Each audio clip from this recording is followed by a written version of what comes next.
Kapag malago na yung mga nasa paligid, may tamang lilim na, pwede tayo magtanim ng kakao. Yung kakao, pagka bata pa, gustong-gusto nila mga 30 to 50% na malilim yung area. Bago kayo magtanim ng kakao, siguraduhin nyo muna na nakapagtanim kayo ng niyog. Bigat ng bunga. Unahin ninyong itanim yung niyog. Dapat malalayo yung spaces para magkaroon din ng spaces yung pagtatanim natin ng kakao. 8 meters to 9 meters ang layo nila sa isa't isa.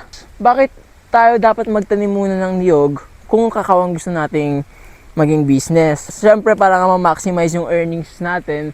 At saka, kailangan kasi ito for covering the area. Itong niyog naman kasi, kapag ka namumunga na, taon-taon may aanihin ka dito sa niyog. Ayun dami na ito. Kapag ka lumaki na ito, pwede mo ring sundan nito, itong saging.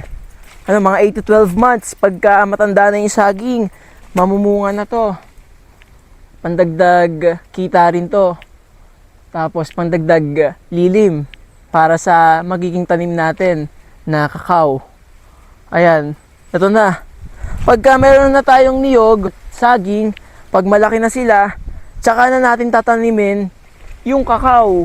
Papakita ko sa inyo yung maraming bunga ng puno ng kakao. Ito, ang dami Nangtog pa ako.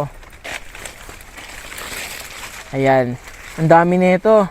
Tapos mamaya rin na nag-harvest sila ngayon ng kakao. Ito na yun.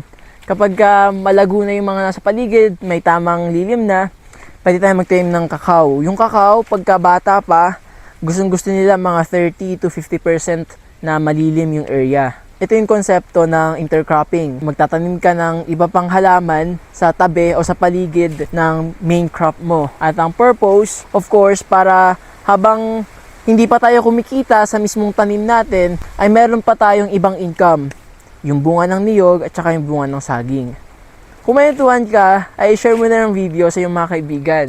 At huwag kalimutan mag-follow para sa mga susunod pang videos. Laging tandaan, sa agrikulturang sagana, buhay natin gaganda.